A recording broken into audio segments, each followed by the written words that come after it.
Yes, good morning officers. Time for today's current affairs video, 14 July 2025. So, ఈరోజు ఒక 5 important topics ఉన్నాయి. We'll have a quick glance on all those topics. Some fact-based topics are there, some useful for prelims, one for mains. And again, I'm repeating, this is only for very serious students who want to really crack UPSC in the coming year. So, only for serious students maatrame this videos will be useful. So for the non-serious students, I think it's better if you watch some other masala items. Okay, but this is strictly, exclusively for serious aspirants who really want to do something for the country. Very simple. So, what are the important topics for today? A quick glance kodam. Changing landscape for employment. So employment మీద ఒక beautiful article వేశారు. Statistics ఇది బేసికల్గా. This is fact based statistics ఎక్కువ ఉన్నాయి దీంట్లో.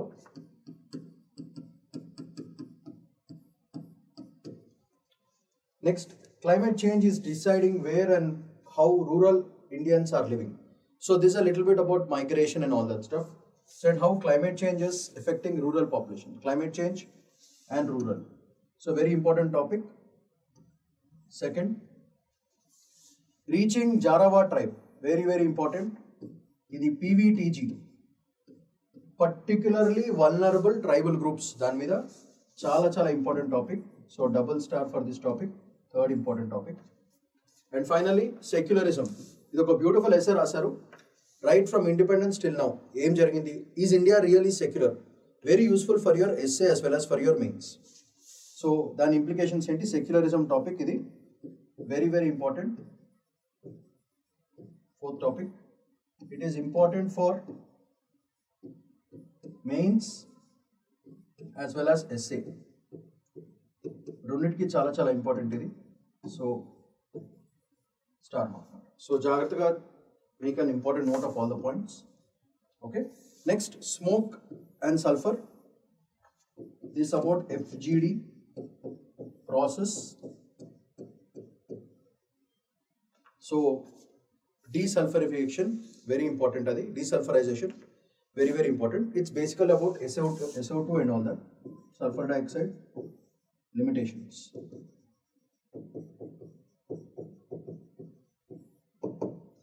So these are the important topics that we are going to cover today.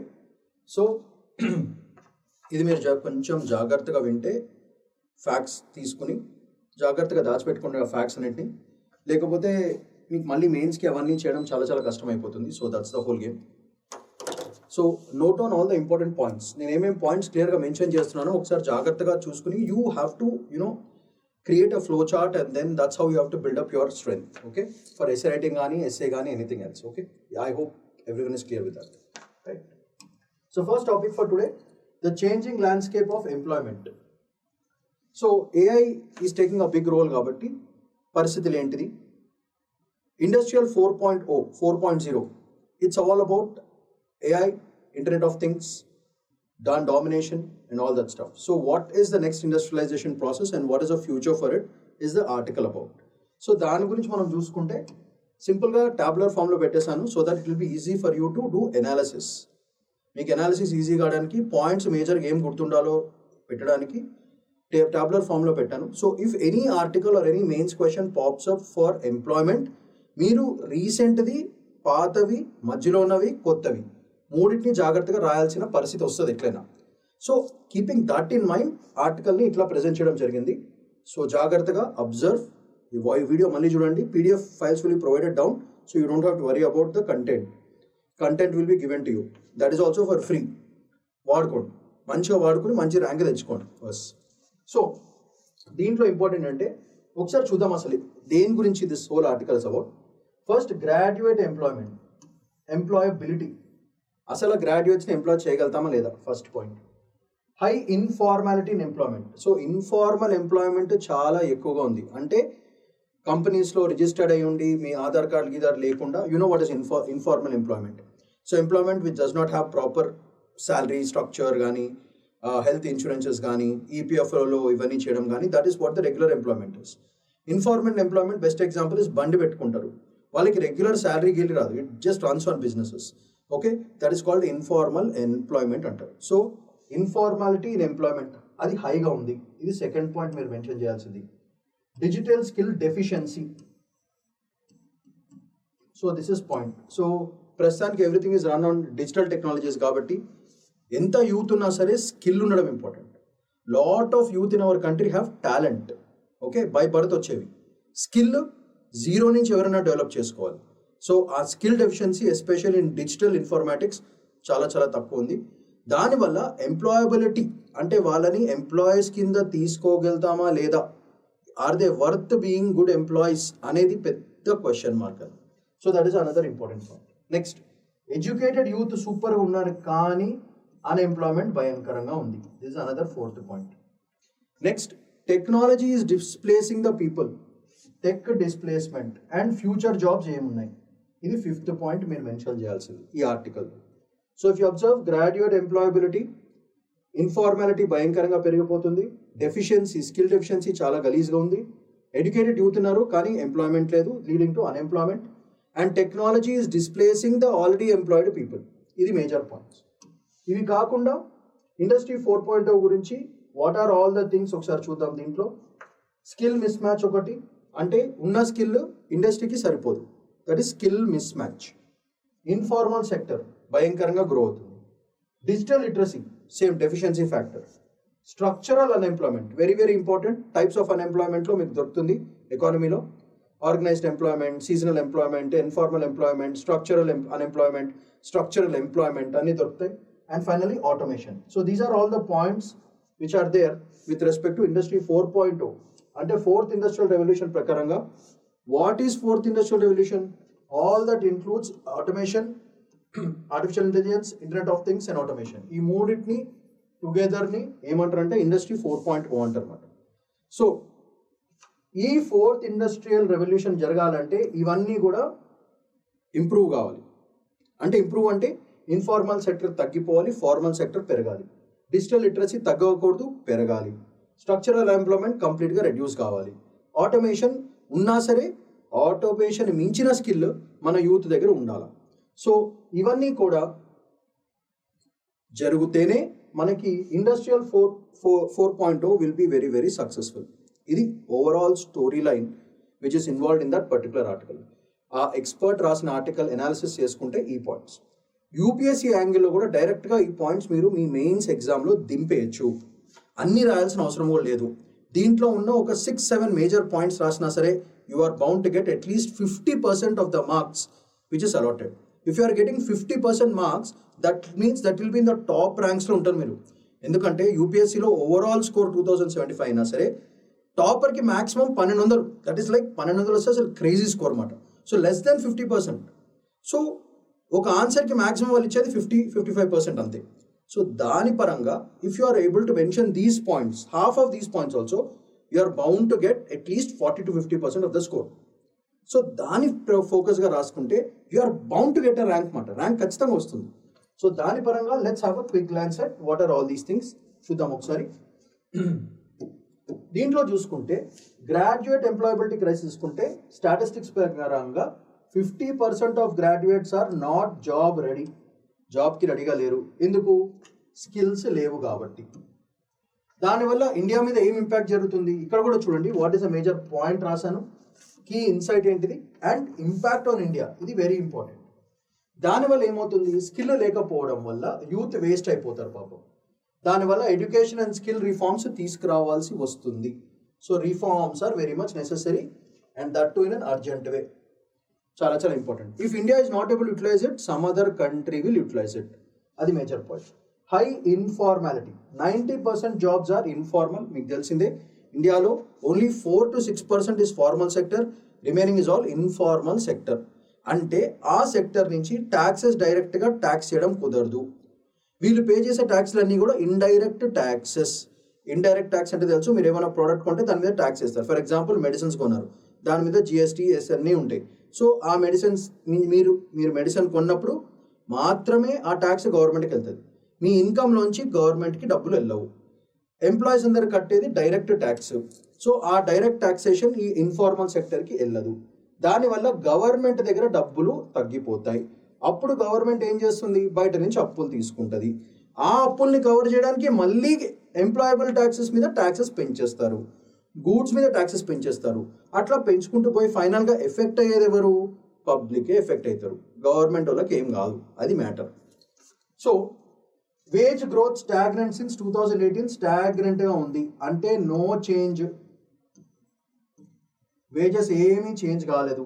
దీనివల్ల impact informal sector ఉండడం వల్ల ఇది ప్రాబ్లం.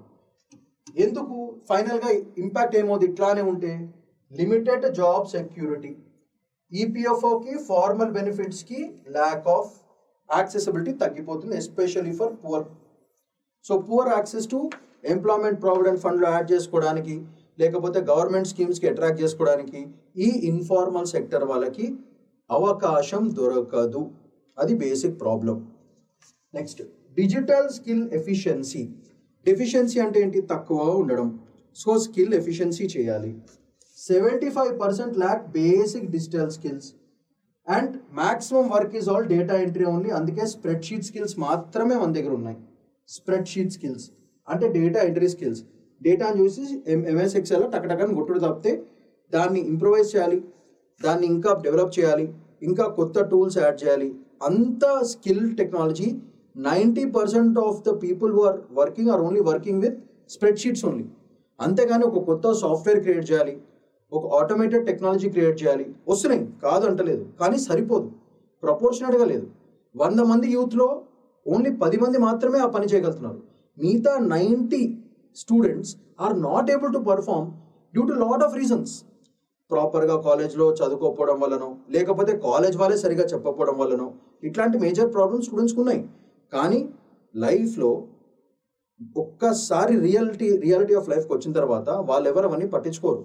వాళ్ళు ఏమడుగుతారు, నీ దగ్గర సత్తా ఉందా లేదా, సత్తా ఉంటే ప్యాకేజ్ ఇస్తా మంచిగా చేసుకో, సత్తా లేకపోతే చిన్న చిన్న పనులు చేసుకో. Business, it is strictly business కాబట్టి దీంట్లో జాలి, దయ, కరుణ, మానవత్వం ఇట్లాంటివన్నీ ఎక్స్పెక్ట్ చేయకూడదు. చేయకుండా క్లీన్గా చేసుకుంటూ వెళ్ళాలి. అందుకే స్కిల్ డెవలప్ చేసుకోవాలి. నాలెడ్జ్ అందరి దగ్గర ఉంటుంది, స్కిల్ తక్కువ మంది దగ్గర ఉంటుంది. అందుకే విజ్డమ్ అనేది వెరీ ఇంపార్టెంట్. అంటే విజ్డమ్ అంటే ఏంది, నాలెడ్జ్ ఉన్నదాన్ని ఎక్కడ అప్లై చేయాలో తెలియాలి. నాలెడ్జ్ అందరికీ ఉంటుంది, కానీ ఎక్కడ అప్లై చేయాలని తెలియదు. అది సో ఆ అప్లికేషన్ వచ్చినప్పుడు స్కిల్ ఆటోమేటిక్గా డెవలప్ అవుతుంది. ఆ మైండ్ సెట్లో యూత్ అంతా ఉండాలి. సో దీనివల్ల ఏమవుతుందంటే డిజిటల్ వర్క్ ఫోర్స్ భయంకరంగా తగ్గిపోతుంది, ఇండస్ట్రీ 4.0కి బ్యాడ్ అవుతుంది. ఇది basic problem. Next, educated youth ఉన్నారు కానీ అన్ఎంప్లాయ్మెంట్. ఎందుకు?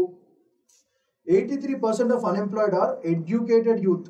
చదువుకున్న పిల్లలే పాపం 83%. అంటే 100 మంది చదువుకున్న వాళ్ళ ఓన్లీ 17 మందికి ఉద్యోగాలు దొరుకుతున్నాయి. 83 మందికి ఉద్యోగాలు, ప్రాపర్ ఉద్యోగాలు లేవు. అది పరిస్థితి ఇండియాది. దీనివల్ల ఏమవుతుందంటే సోషల్ అన్రెస్ట్. ఉద్యోగం లేకపోతే ఏమవుతుంది, పిచ్చిలేస్తుంది.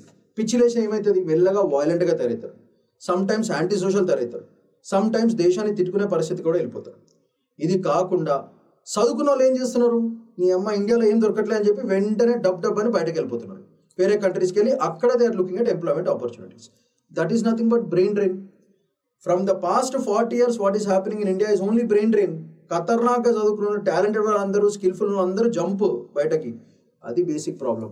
So that leads to the concept of brain drain. ఇది మేజర్ ప్రాబ్లం. అండ్ ఫైనలీ ఇవన్నీ ఒక ఎత్తు అయితే ఈ టెక్ డిస్ప్లేస్మెంట్ ఒక పెద్ద జట్కా ఎడ్యుకేటెడ్ ఫెలోస్కి. 92 million jobs in India may be displaced. 1 million అంటే 10 లక్షలు. 90 million అంటే ఒకసారి ఆలోచించండి, 1 million అంటే 10 లక్షలు. 9 million అంటే 9 కోట్లు. 92 million అంటే ఒక్కసారి ఊహించండి. ఇక ఆ జాబ్స్ అన్ని 2040-30 కల్లా ఇవన్నీ ఏఐ డిస్ప్లేస్ చేస్తుంది. మరి పిల్లగాళ్ళు ఏం చేస్తారు, గవర్నమెంట్ ఎట్లా భరించగలుగుతుంది వీళ్ళని? అది నెక్స్ట్ పెద్ద క్వశ్చన్ అది. So this will be the biggest question. What will this unemployed youth do? So therefore the best option is self employment. ఎవరి కాళ్ళు కొత్త టెక్నాలజీ, కొత్త బిజినెస్ మోడల్స్, కొత్తది స్టార్ట్ చేసుకుని ఎవరి కాళ్ళు వాళ్ళ మార్కెట్ని వాళ్ళు స్నాచ్ చేసుకోవాలా. గవర్నమెంట్ అందరికీ ఉద్యోగాలు ఇవ్వలేదు. ఎన్ని గవర్నమెంట్ జాబులు ఇస్తుంది? ఉంటే ఎంత పెద్ద ఎగ్జామ్ అయినా మ్యాక్సిమం ఒక మొత్తం దేశంలో 5 లక్షలు 6 లక్షల వాళ్ళకి, లేకపోతే 10 లక్షల మందికి ఉద్యోగాలు ఇస్తుంది పై. దాని తర్వాత ఏంటి, మిగతా వాళ్ళ పరిస్థితి ఏంటి? అది ఆలోచిస్తే we should always build on self Reliance. మన మీద మనం ఆధారపడాలి. ప్రతి సినిమాలో చూస్తాడు, హీరో ఏదో ఒకటి కొత్త తయారు చేస్తాడు, దానికి మార్కెట్ యాక్సెసిబిలిటీ వస్తుంది. అట్లనే all the young and youthful guys should try always to do something very different which has access to market. సొంతంగా క్రియేట్ చేసుకోవాలి. జాబ్ ఉన్నా లేకపోయినా మనదంటూ ఒక సెల్ఫ్ బిజినెస్ పెట్టుకొని దాని మించి పోతూ ఉండాలి. అట్లా ఉంటేనే మీ ఫ్యామిలీ మీరు సెక్యూర్గా ఉంటారు. అది మ్యాటర్. సో దీనివల్ల ఏమవుతుందంటే రీస్కిలింగ్ ఛాలెంజ్ పెద్దది అవుతుంది ఫర్ వర్క్ ఫోర్స్. ఈ ఎంప్లాయ్మెంట్ యూత్ అందరినీ కూడా మళ్ళీ రీస్కిల్ చేయాలి, కొత్త టెక్నాలజీకి అలవాటు చేయాలి, అప్లికేషన్ మోడల్ చూపెట్టాలి. అప్పుడే సిస్టమ్ సర్వైవ్ అవుతుంది. This is the major fact. So these are all the major points that you have to write for your exam. ఇది కాకుండా నెక్స్ట్ చూస్తే ఈపీఎఫ్ఓ అంటే employments provident fund organisation and 4.2 అంటే చెప్పినా కదా, artificial intelligence, internet of things, ఇక automation, ఈ మూడు కూడా together it is called 4.0 model. So ఇక్కడ వచ్చిన ప్రాబ్లమ్స్ ఏమైనా చూద్దాం ఫస్ట్ క్విక్గా. స్కిల్ మిస్ మ్యాచ్ అని చెప్పినా కదా, miss match between academic learning and job requirements. So అది పెద్ద ప్రాబ్లం. మనం చదువుకున్న దానికి మనం చేసే పనికి అసలు సంబంధం లేకుండా పోతుంది. అదొక పెద్ద మేజర్ కూడా. అకాడమిక్ జాబ్ రెండింటికి సరిపోతలే. దీనివల్ల బెస్ట్ ఎగ్జాంపుల్ ఒకటి చూడండి, engineering graduate cannot code, unable to code Python. అది పెద్ద problem full. So that is a major point. అట్లనే ఒక ఎగ్జాంపుల్ ఇన్ఫార్మల్ సెక్టర్ చూస్తే jobs without formal contracts, benefits and protections, these are called informal sectors. Example daily wage labourer, వాడికి పాపం PF ఉండదు, medical insurance అట్లాంటివి ఏమి ఉండవు. This the best example. Provident fund. Digital literacy, ఇందాక చెప్పాం కదా, lack of digital literacy. Ability to use digital tools and platforms effectively, అది లేదు. Student unable to use Excel sheet or email professionally, this is the best example. Structural unemployment అంటే ఏంది? Unemployment despite qualifications due to lack of suitable jobs, that is called structural unemployment. Unemployment despite qualifications due to lack of suitable job అంటే, for example ఒక engineering student ఉన్నాడు. Engineering student వాడు degree ఉంది, కానీ ఇంజనీరింగ్కి సరిపోయే jobs లేవు. అప్పుడు for example అబ్బాయి బండి పెట్టుకున్నాడు అనుకోండి, ఒక ఫుడ్ ఇండస్ట్రీకి వెళ్ళిన అనుకోండి, ఆయన చదువుకున్నది ఏంటిది, ఆయన చేసేది ఏంటిది? That kind of employment is called structural employment. ఇది ఒక స్టాటిక్ క్వశ్చన్ ఇన్ ఎకానమీ లాగా రావచ్చు మీకు. సో అందుకే దీంట్లో ఒక ప్రిలిమ్స్ క్వశ్చన్ వచ్చే ఛాన్స్ ఉంటుంది. That is static question. For example BA graduate lack relevant openings ఉండే వాడికి పాపం ఏం చేయాలో తెలియదు. Next automation, replacement of human with machines, bank replacing with AI chat box. Example AI అంటే artificial intelligence. So these are all some examples you can cite in your answer to make sure these are all the concepts which are there. Fundamental, these are all the concepts involved.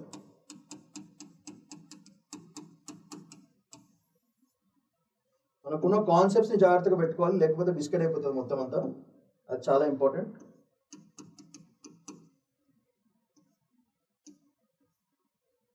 So ఇలా మనం answer రాసుకోవడం ఉండాలి.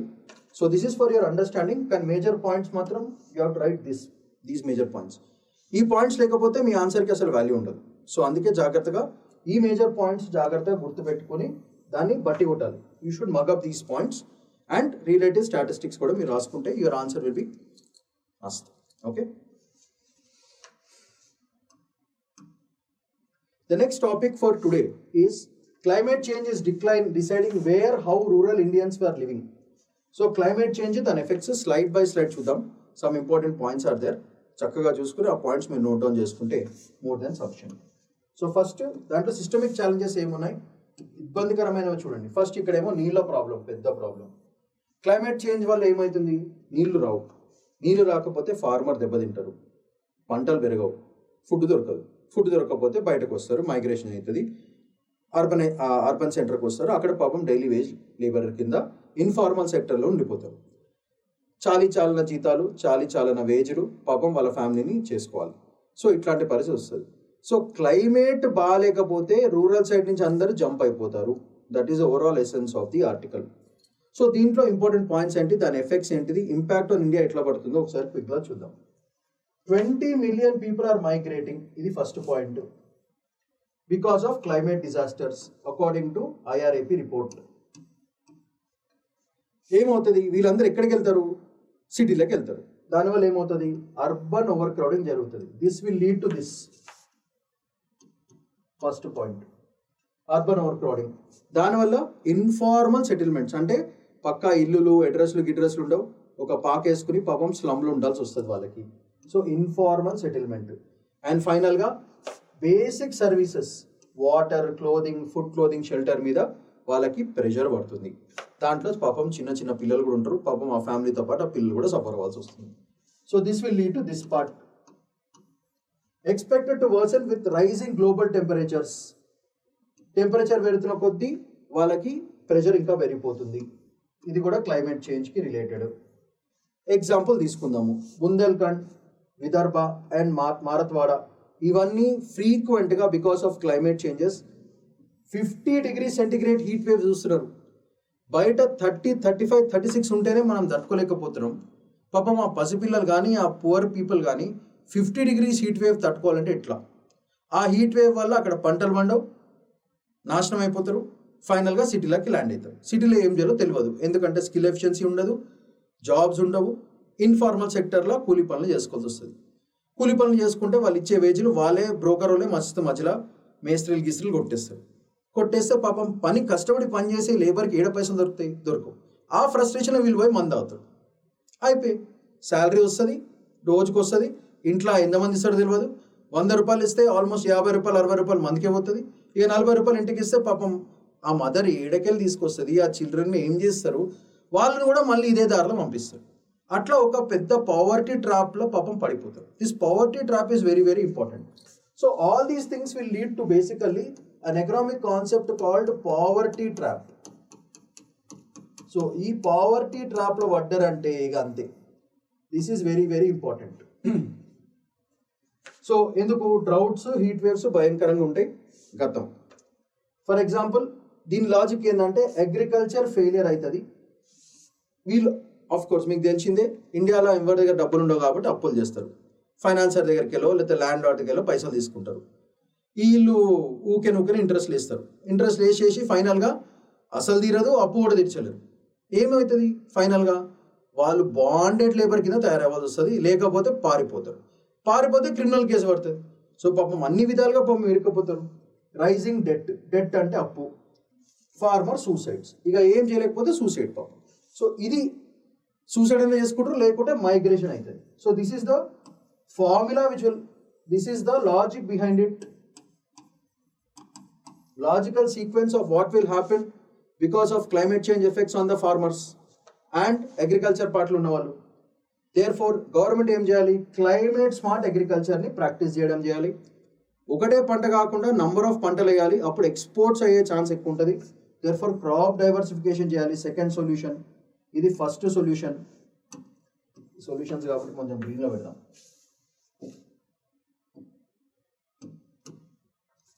Climate smart agriculture start చేయాలి. This is one way of it. Second, crop diversification చేయాలి. And water harvesting, this is a very important point. నీళ్ళు లేక కదా problems ఇవన్నీ. సో వాటర్ని స్టోర్ చేసే ఫెసిలిటీస్, వాటర్ హార్వెస్టింగ్, ఇది థర్డ్. ఇవన్నీ చేస్తే సస్టైనబిలిటీ పెరుగుతుంది, అప్పుడు హిట్ అవుతుంది షో. సో ఈ షో హిట్ కావాలంటే మేజర్గా మనం ఈ 3 ప్యాటర్న్స్ ఖచ్చితంగా ఫాలో కావాల్సి వస్తుంది. That is very very important. ఈ స్టార్ బేసిక్ సొల్యూషన్స్ మాట. Climate smart agriculture, already climate smart agriculture మీద 2 వీడియోస్ చేశాను నేను. మీరు ఒక్కసారి have a glance at that. ఛానల్లో ఉంటుంది, ప్లేలిస్ట్లో కూడా దొరికేస్తుంది, just have a glance at it. అది కాకుండా సస్టైనబిలిటీ ఫ్యాక్టర్స్ కూడా ఆలోచించుకోవాలి. So these are the 3 major points which are very very important. ఇది మీరు జాగ్రత్తగా కాపాడుకోవాలి ఇవన్నీ. So these are the effects of climate change వల్ల rural side migrations and all these things ఇట్లా జరుగుతాయి. నెక్స్ట్ మీరు చూస్తే చూడండి మైగ్రేషన్. ఇక్కడేమో సిటీలు, ఇక్కడేమో స్లమ్. ఇది స్లమ్, ఇదేమో సిటీ. సో ఏమవుతుంది? సిటీ స్లమ్ అయిపోతుంది. ఆల్రెడీ ముంబైలో మీకు తెలిసిందే ధారావి ఎట్లుంటుంది పాపం. Rural migrants are shifting to cities like Surat, Ahmedabad. Problem ఏంటంటే సిటీస్లో కూడా స్టాగ్నేషన్ వచ్చేసింది. అంటే దానికి కూడా కాన్సన్ట్రేషన్ లెవెల్స్ భయంకరంగా పెరిగిపోయినాయి. ఒక అవలాంచ్ పాయింట్ వచ్చింది, అంటే హైయెస్ట్ పాయింట్ వచ్చేసింది. For example cities like Mumbai, Bengaluru, Delhi, Noida, Gurgaon అన్ని స్టాగ్నేటింగ్. దాంట్లో అక్కడ కూడా ప్లేస్ లేవు. సో కొత్త సిటీలు ఎత్తుకుంటున్నారు. సూరత్, అహ్మదాబాద్లో ఇప్పుడు నెక్స్ట్ ఇది. సో దీనివల్ల ఏమవుతుంది?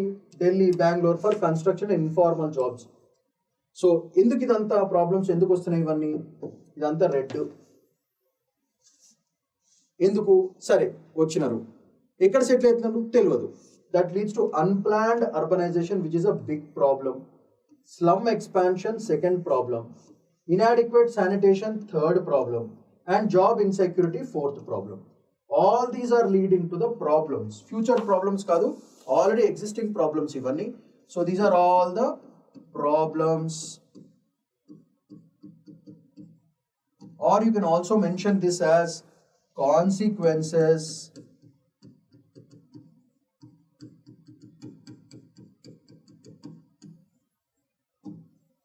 So first problem is unplanned urbanization, second one is slum expansion, third is inadequate sanitation, and the final one is job insecurity. ఇది major problems because of this. So ఏం చేయాలి గవర్నమెంట్? అప్గ్రేడ్ చేయాలి, ఎకనామికల్గా సోషల్లో వాళ్ళందరినీ observe చేసుకునే capacity ఉండాలి. Problem example చూద్దాం ఒకసారి. Advance loans to sugar cane workers 50,000 to 5 lakhs ఉన్నాయి. దానివల్ల ఏమవుతుందంటే డెట్ బాండేజ్, ఇది మీరు రాయాల్సిన అనదర్ బిగ్ ప్రాబ్లం.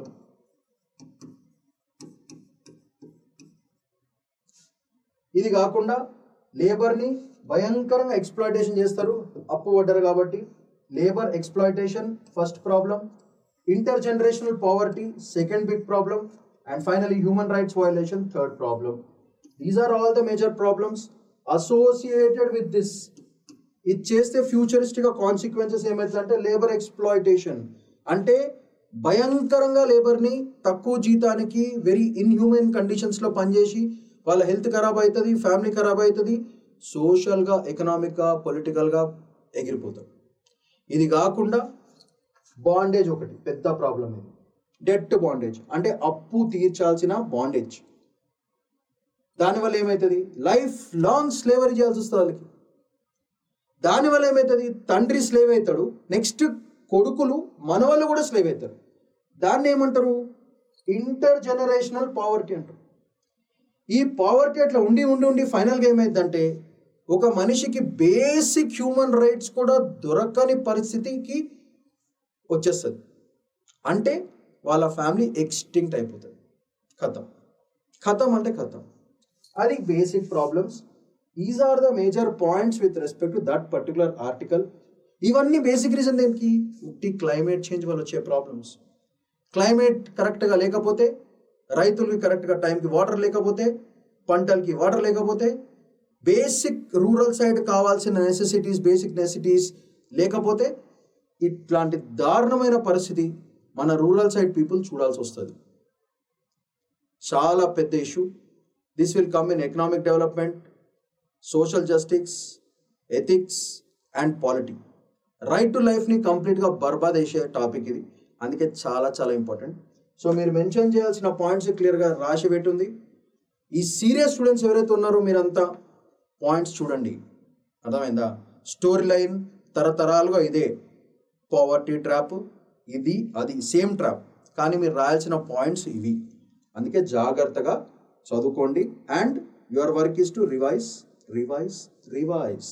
ఎంత రివిజన్ చేస్తే అంత బ్రెయిన్లో కూర్చుంటుంది, లేకుంటే బిస్కెట్ తర్వాత మీ ఇష్టం. ఇది కాకుండా ఇంత ఎవిడెన్స్ ఉన్నా సరే క్లైమేట్ మైగ్రేషన్, ఇది మీరు రాయాల్సిన మేజర్ పాయింట్, సూపర్ పాయింట్. ఇది ఈ వర్డ్ వాడాలి, సూపర్ వర్డ్ ఇది, క్లైమేట్ మైగ్రేషన్. ఈ మొత్తం ఆర్టికల్లో మీరు రాయాల్సింది ఇది. క్లైమేట్ మైగ్రేషన్ పాలసీలో అడ్రస్ చేయాలి, డెవలప్మెంట్ ప్లానింగ్లో ఇంక్లూడ్ చేయాలి. ఇంక్రీజ్డ్ వల్నరబిలిటీ అంటే ఈజీగా ఎఫెక్ట్ అవ్వడం ఆఫ్ డిస్ప్లేస్డ్ పీపుల్, అండ్ ఫైనల్గా erosion of economies. So India needs a dedicated climate migration policy. ఇది సొల్యూషన్ 1. పొలిటికల్ సొల్యూషన్ ఇది, policy making. And rural climate resilience machines. This is economical machines, economic and social angle, ఇది social solutions ఇవన్నీ. So machines తీసుకురావాలి, వాళ్ళని జాగ్రత్తగా కాపాడుకోవాలి. ఎందుకంటే చాలామంది యంగ్ ఫెలోస్ ఉన్నారు, వాళ్ళందరినీ వాళ్ళ ఫ్యామిలీస్ మనం గవర్నమెంట్ కనుక ప్రొటెక్ట్ చేసుకుంటే, అది కాకుండా మనం యాజ్ అ పాపులేషన్ కూడా ఈ రూరల్లో ఇట్లాంటి దెబ్బతిన్న వాళ్ళందరికీ మనం హెల్ప్ చేస్తే వాళ్ళ ఫ్యామిలీస్ బాగుంటాయి, దేశం బాగుంటుంది. అండ్ కొత్త కొత్త మిషన్స్ తీసి టెక్నాలజీని వాడి మొత్తానికి వాళ్ళ ఎండిపోయిన ల్యాండ్స్ని మళ్ళీ పచ్చగా చేయాలి. చేస్తేనే దేశం బాగుపడుతుంది. అది మేము చెప్తాం. సో ఒకసారి ఐఆర్ఈపీ రిపోర్ట్లో ఏం చెప్పారో ఒకసారి క్విక్గా గ్లాన్స్ కొడదాం. వెరీ ఇంపార్టెంట్ ఇది, మీరు జాగ్రత్తగా చూసుకోవాల్సిన పాయింట్స్ ఇవి. First IRIP report. IRIP report అంటే ఏంటి? ఇవి కాన్సెప్ట్స్ ఇన్వాల్వ్ ఇవన్నీ. సో ఫీచర్ రాశాను, ఫుల్ ఫామ్ అండ్ మీనింగ్ కూడా చెప్పడం జరిగింది, ఎగ్జాంపుల్ కూడా ఒకటి ఇచ్చాను, అండ్ రిలవెన్స్ కూడా చెప్పాను. So all these are interlinked. So feature ఏంటిది, ఫుల్ ఫామ్ ఏంటిది, ఎగ్జాంపుల్ కూడా రాశాను, అండ్ రిలవెన్స్ కూడా మెన్షన్ చేయడం జరిగింది. మీరు ఇట్లా ఒక ట్యాబులర్ ఫామ్ ఎగ్జామ్లో వేసినా సరే you will get fantastic marks. So keeping that in mind, IRIP report. IRIP అంటే ఏంటి? International refugee assistance project 2022.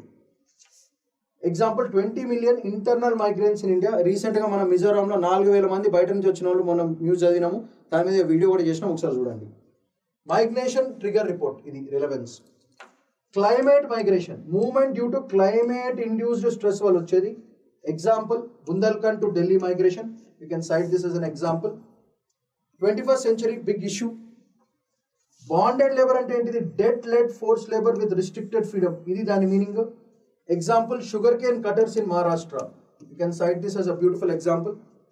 దీనివల్ల హ్యూమన్ రైట్స్ పెద్ద ఇష్యూ అవుతుంది. ఫైనల్గా heat wave zones, areas with more than 50 degrees centigrade temperature. Example Marathwada and విదర్భాలో, అందుకే migration జరుగుతుంది. Urgent adaptation is needed.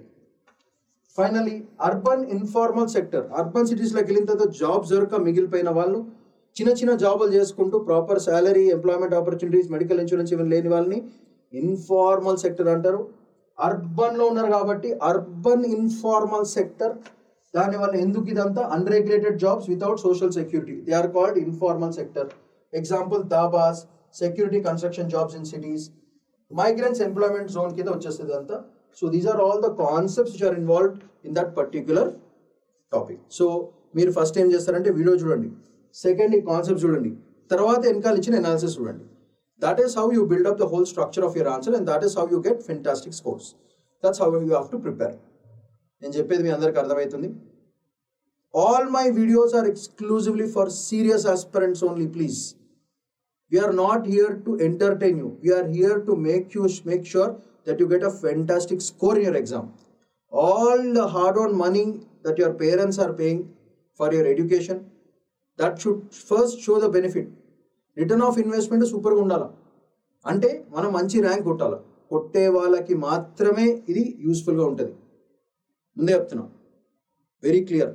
Disclaimer ఏంటంటే this videos and the notes and the PDFs are exclusively for those students who really want to score the rank, not for the masala party. Please, masala party అసలు చూడదు మీరు.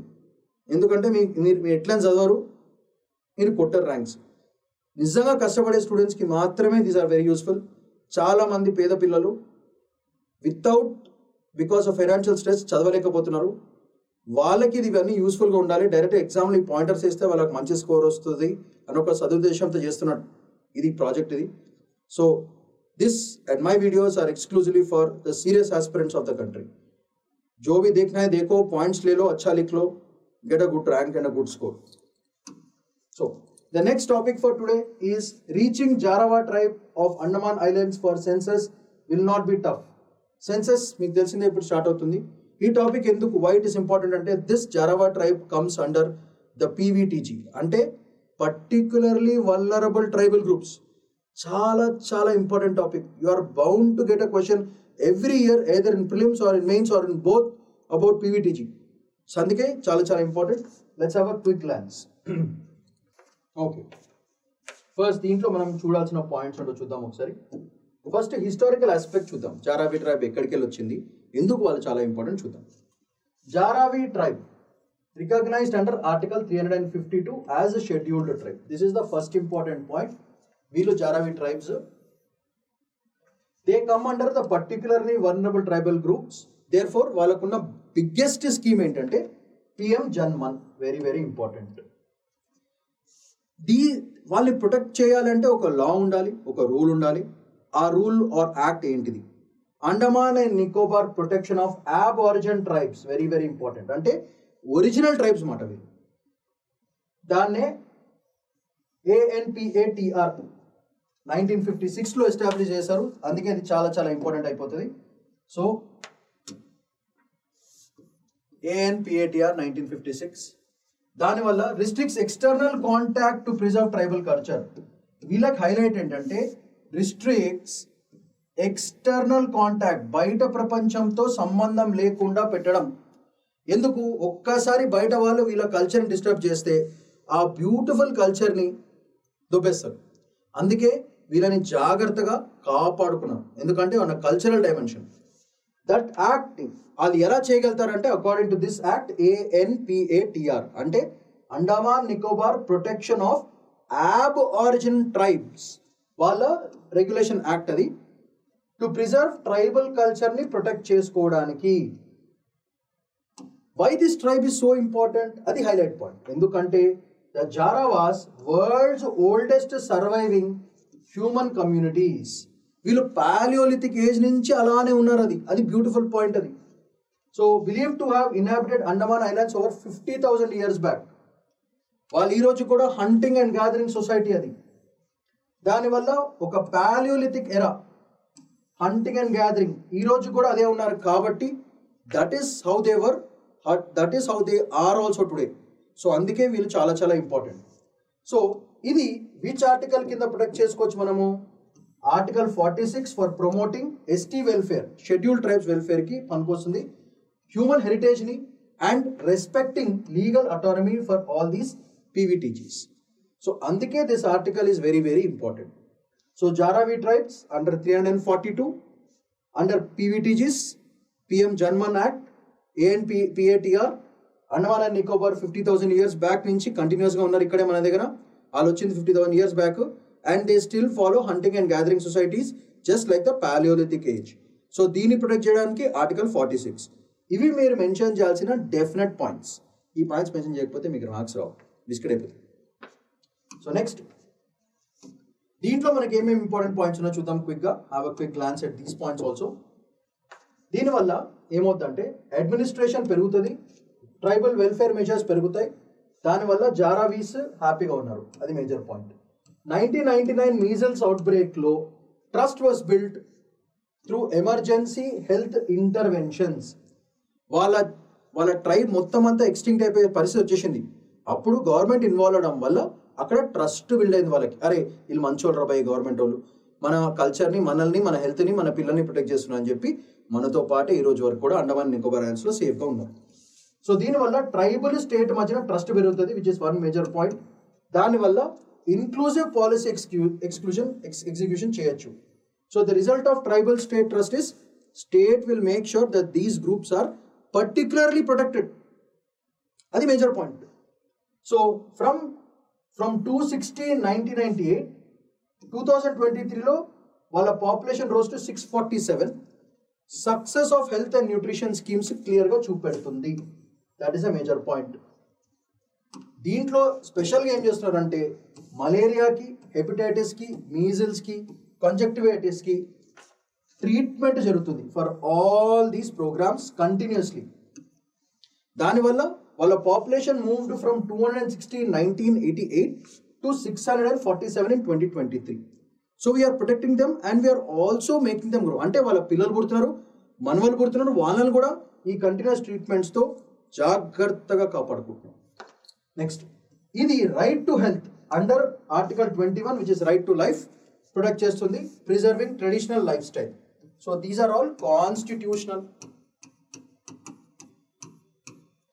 So these are all the ways in which we have protected them, and we have done it in the legal and the constitutional mechanisms లో ఉన్న పద్ధతిలోనే మనం చేసాం కాబట్టి వాళ్ళు it's a very successful story of Indian government protecting the PVTGs. So this is classic example we can give about Jaravi tribes. అయితే ఇంకా ఏం చేస్తున్నాం దాంట్లో అంటే satellite imaging and digital data improve enumeration, వీళ్ళని సెన్సస్లో ఇంక్లూడ్ చేయాలని ఓవరాల్ ఐడియా ఏంటంటే వీళ్ళకి కూడా మెయిన్ స్ట్రీమ్ సొసైటీలో ఇంక్లూడ్ చేసి వాళ్ళ ఓట్స్ కూడా ఇంపార్టెంట్ అని ఇండైరెక్ట్గా చెప్పడం జరుగుతుంది. సో ఈ ట్రైబల్ జోన్స్లో వాళ్ళని ఓట్ చేసి వాళ్ళలో కూడా ఒక రిప్రజెంటేటివ్స్ తీసుకొస్తే కల్చరల్గా ఇంక్లూసివిటీ పెరిగిపోతుంది. అది major point. Under PM JANMAN 191 PVTGs received focused benefits including Jarawas. Very, very important. దీనివల్ల data led governance will grow. Tribal పాకెట్స్లో ఇట్ ఈస్ గ్రోయింగ్ అని డైరెక్ట్గా you can give it as a classic example. Emphasis on not disrupting Jarawa lifestyle. వాళ్ళ basic lifestyle మనం disturb చేయొద్దు, వాళ్ళని గెలకద్దు. వాళ్ళు హ్యాపీగా ఉన్నారు, హ్యాపీగా ఉండని పెరగని వాళ్ళని. ఈ మనం సిటీలో రూరల్ సైడ్లో చేసినవన్నీ తీసుకుపోయి ట్రైబల్ జోన్స్లో పెట్టద్దు. వాళ్ళ లైఫ్ స్టైల్ వాళ్ళు ఉండని ఇండైరెక్ట్గా చెప్పడం జరుగుతుంది. అందుకే వాళ్ళ cultural is being protected and జాగ్రత్తగా కాపాడుకుంటాం. So increased life expectancy proves effectiveness. మనం ఇన్వాల్వ్ కాబట్టి వాళ్ళ లైఫ్ ఎక్స్పెక్టెన్సీ పెరుగుతుంది. మామూలుగా ట్రైబ్స్ మాక్సిమం ఒక 40-45 years దగ్గర అయిపోతుంది వాళ్ళే. కానీ currently it has grown up till 50. So that shows that our continuous vaccination programs in those tribal pockets and all these things is showing effective result and indirectly చెప్పడం జరుగుతుంది. So supported by Forest Rights Act 2006 and 5th schedule provisions. So this is another mention point you can point. So successful model for balancing welfare delivery with respect for indigenous identity. So these are all the points. మీరు రాయాల్సిన points essays లో కానీ mains లో కానీ you can mention all these points. So social justice కి very, very important topic ఇది. So keep it in mind.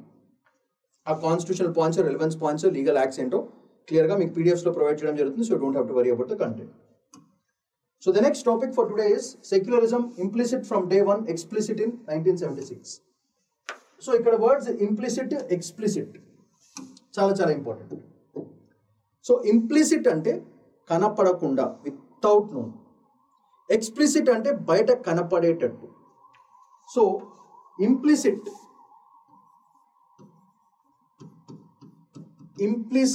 అంటే within, not seen మాట. Implicit అంటే కనపడకుండా ఉండడం. ఎక్స్ప్లిసిట్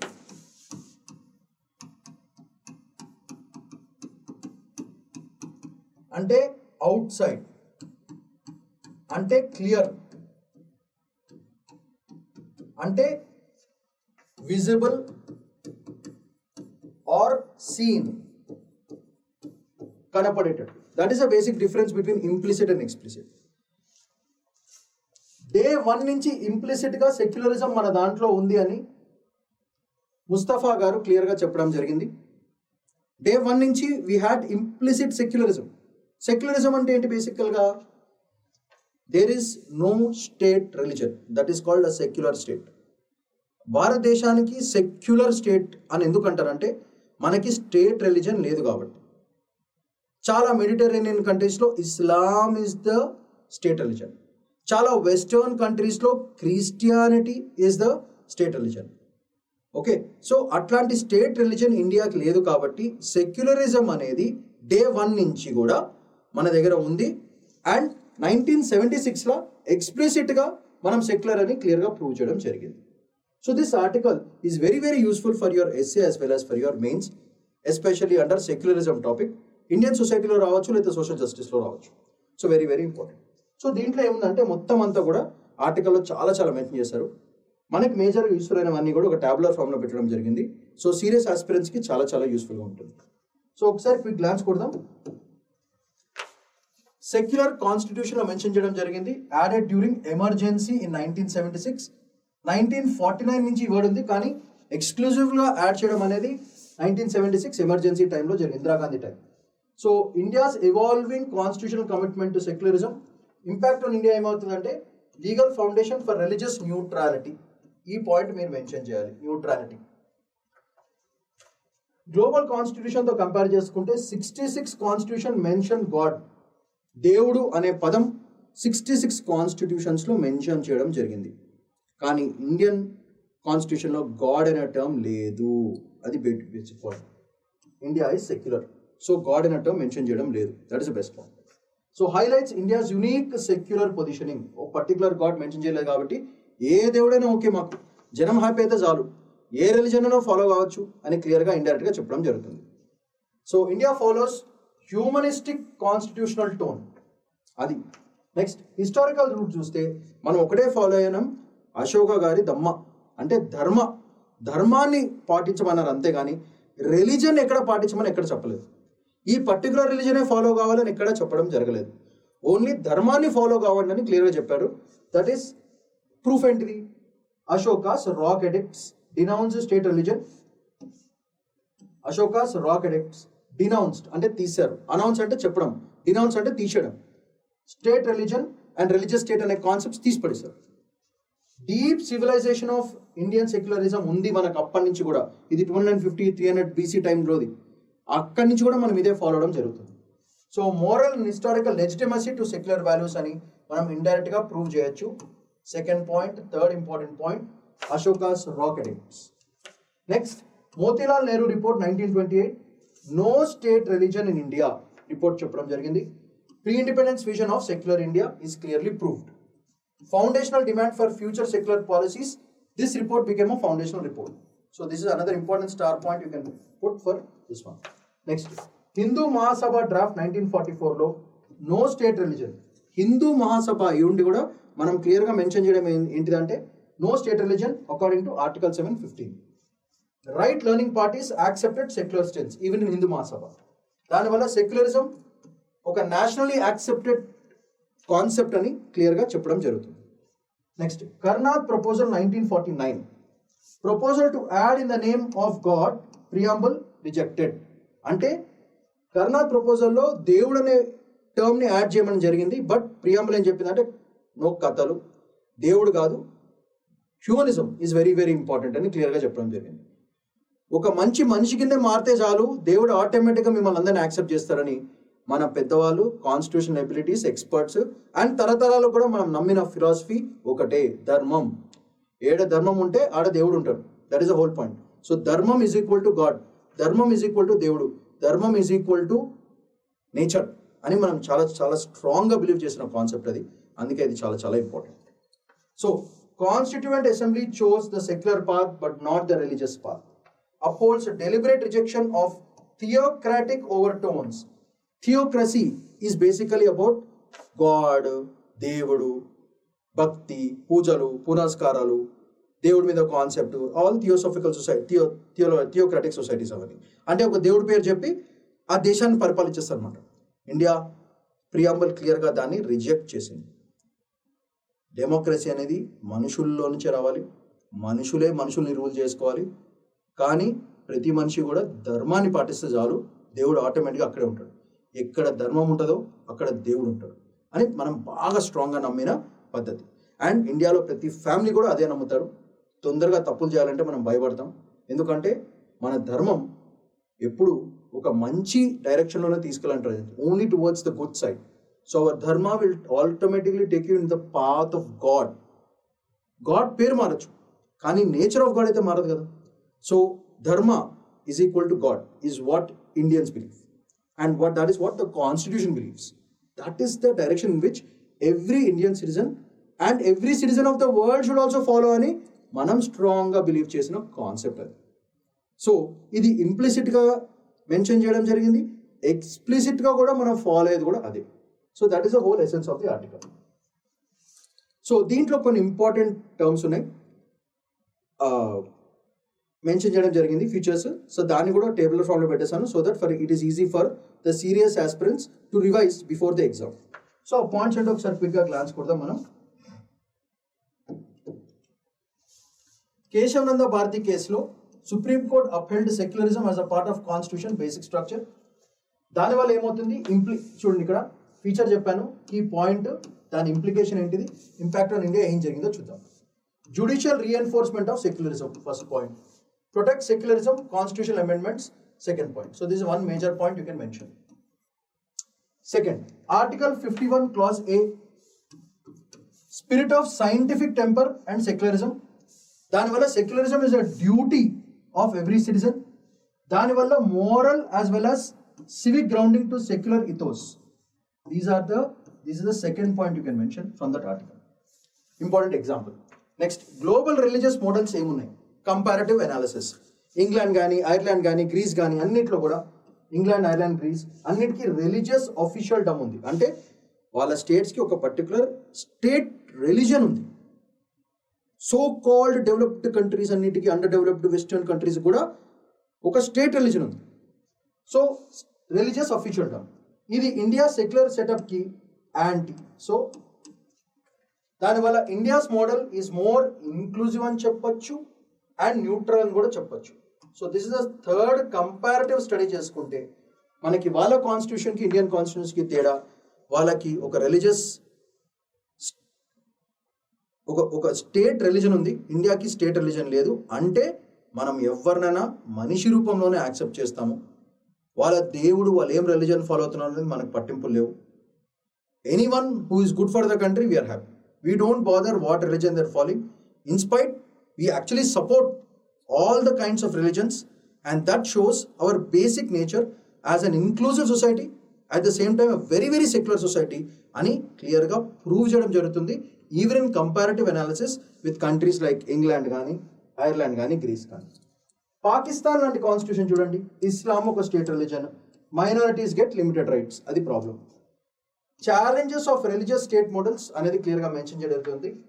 Manaki ఒక స్టేట్ స్పాన్సర్డ్ రిలీజన్కి డిస్క్రిమినేషన్ మనం చేయము అని క్లియర్గా ఎగ్జాంపుల్ చెప్పొచ్చు with respect to Pakistan. Sri Lanka constitution చూసుకుంటే Buddhism is given foremost place. Article 10 ensures freedom.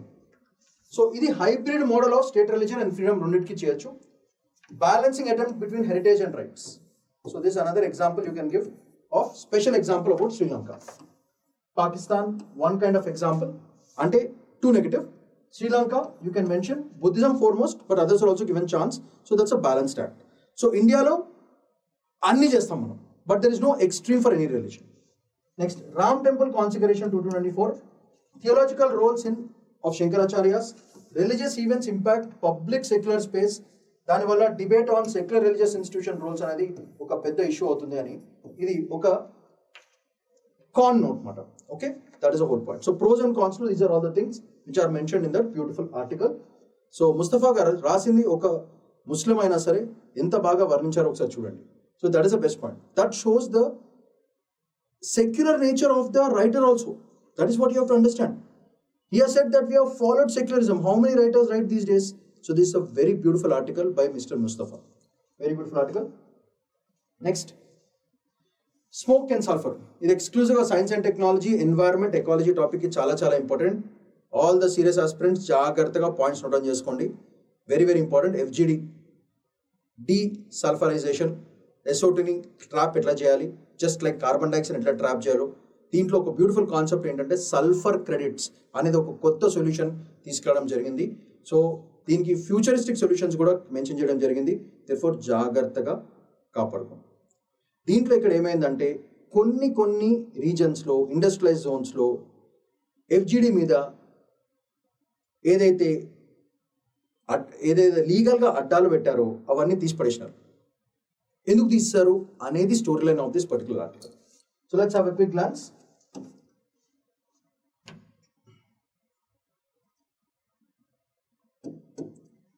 So flu gas desulphurisation. So ఇక్కడ ఏమవుతుందంటే ప్రాసెస్ చూడండి. ఫస్ట్ ఫ్లూ గ్యాస్ లోపల పంపిస్తారు, జిప్సమ్ యాడ్ చేయడం జరుగుతుంది, సల్ఫర్ డైఆక్సైడ్, నాక్స్ పార్టికల్స్, ఈ పార్టికల్స్ విచ్ ఆర్ రిలీజ్డ్ అవి ఫైనల్గా క్లీన్డ్ ఫ్లూ గ్యాస్ బయటకు వస్తుంది. ఏదైతే చెత్త ఉంటుందో ఈ సార్బెన్స్ అనేది కింద పడిపోతుంది. This is the process. So ఏవైతే ఫ్లూ గ్యాస్ ఉన్నాయో they get into that under heated temperatures, the SO2 and the NOx particles, అంటే particulate matter, dangerous particles NOx అంటే. సో అవన్నీ తీసేసి చెత్తన్ని రైట్ సైడ్ పడేసింది అండ్ పైనకు వచ్చేది clean flue gas. This is the FGD structure. So మీరు ఒక్కసారి గూగుల్లో కొట్టినా కూడా సరిపోతుంది. That is what happens.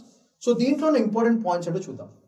Environment ministry exempted అంటే తీసేసింది లిస్ట్లోంచి coal fired power plants from mandatory flue gas desulphurisation units. ఇది మేజర్ పాయింట్ స్టోరీ లైన్. ఇది this is the actual story. Exemption. ఎందుకు కోల్ ఫైర్డ్ పవర్? ఇండియాలో బేసిక్గా మనకు దొరికే coal is not at the purest form. చాలా స్లరీ, చాలా it's not a high quality coal that we get. అది మేజర్ ప్రాబ్లం. సో ఆ కోల్ని ప్రాసెస్ చేసి మళ్ళీ ఇండస్ట్రీలో వాడతారు, దానివల్ల ఇంకో ప్రాబ్లమ్స్ వస్తున్నాయి. అది major idea. So FGD units reduce, sulphur dioxide తగ్గిపోయి, ఎమిషన్స్ తగ్గిపోతాయి, బేసికల్గా సల్ఫర్ డైఆక్సైడ్ ఎందుకు తీయాలి? What is the reasons for it? 2 things. One is acid rain.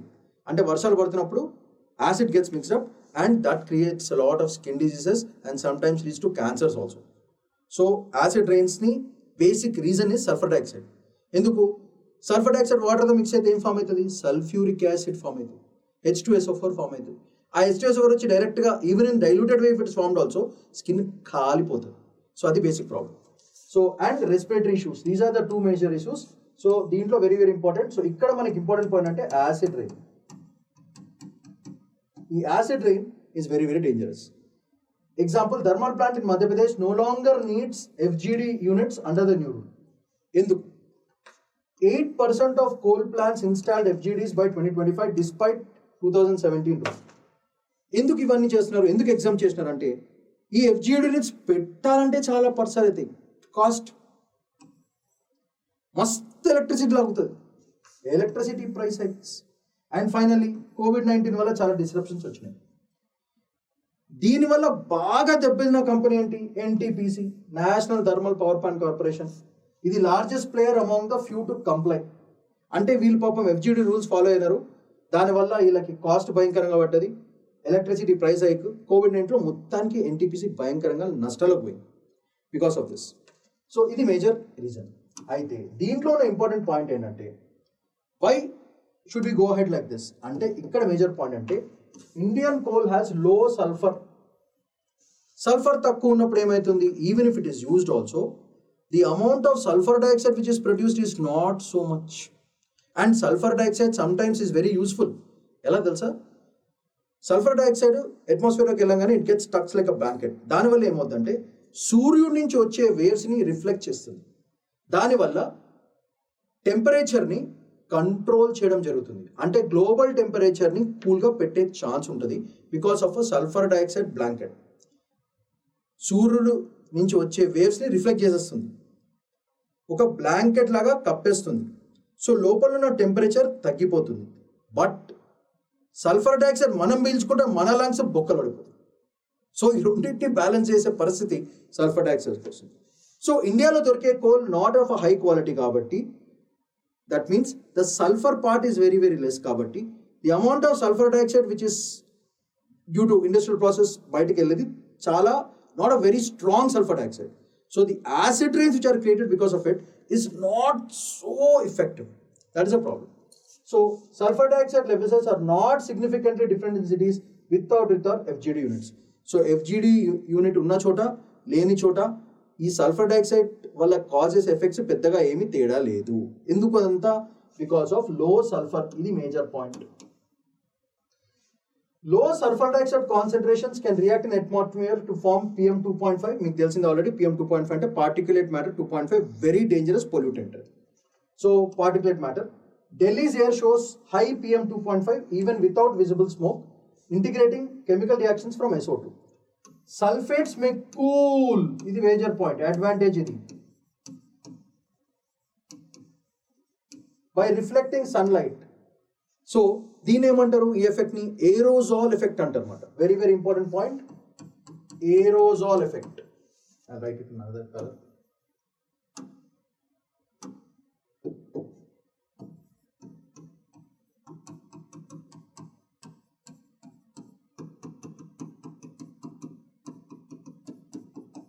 So it reflects the sunlight.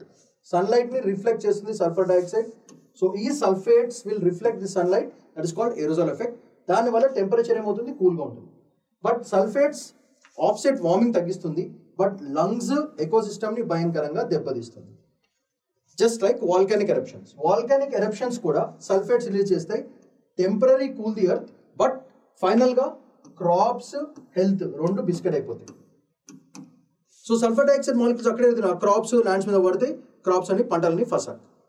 Temperature తగ్గినా సరే క్రాప్స్ ఎగిరిపోయినంటే పర్పస్ ఏముంది? సల్ఫేట్స్ ఉండకూడదు. అది major point. So decision without public debate అయింది కాబట్టి దానివల్ల ఎయిర్ క్వాలిటీ స్టాండర్డ్స్ తగ్గే ఛాన్స్ ఉంది. Environmental norms across India violate the principle of uniform health rights. ఇది major point. So a coal plant near Agra may skip FGD, increasing local pollution, while a plant in NCR must still comply with it. So this law is also not uniform. అంటే కొన్ని చోట్ల yes అంటున్నారు, కొన్ని చోట్ల లో అంటున్నారు. That means ఒక uniform లా లేకపోవడం. సో యూనిఫామ్ లా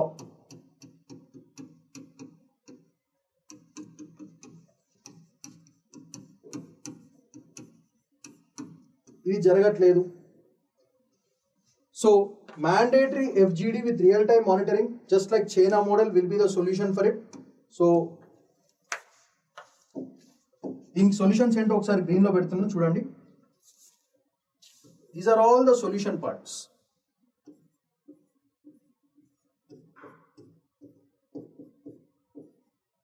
just like China model, strict FGD deadlines పెడతారు వాళ్ళకి, అండ్ రియల్ SO2 మానిటరింగ్ కూడా జరుగుతుంది. So FGD compliance to plant operations and pollution data transparency. This is what happens with China. ఇది కాకుండా మనకు already carbon credits అనే model ఉంది కదా. అంటే మీ దేశం ఎక్కువ కార్బన్ డైఆక్సైడ్ ప్రొడ్యూస్ చేస్తే ఆ దేశం ఏం చేస్తా అంటే లెస్ కార్బన్ డైఆక్సైడ్ ప్రొడ్యూస్ చేసే దేశం నుంచి కార్బన్ క్రెడిట్స్ కొనుక్కుంటాయి. కొనుక్కున్నప్పుడు ఏమవుతుందంటే ఆ డబ్బులు ఏదైతే పొల్యూషన్ చేస్తుందో ఆ డబ్బులు పొల్యూషన్ చేయని కంట్రీకి వెళ్తుంది కాబట్టి ఆ కంట్రీ డెవలప్ అవుతుంది. These are called carbon credit business. సిమిలర్గా మనము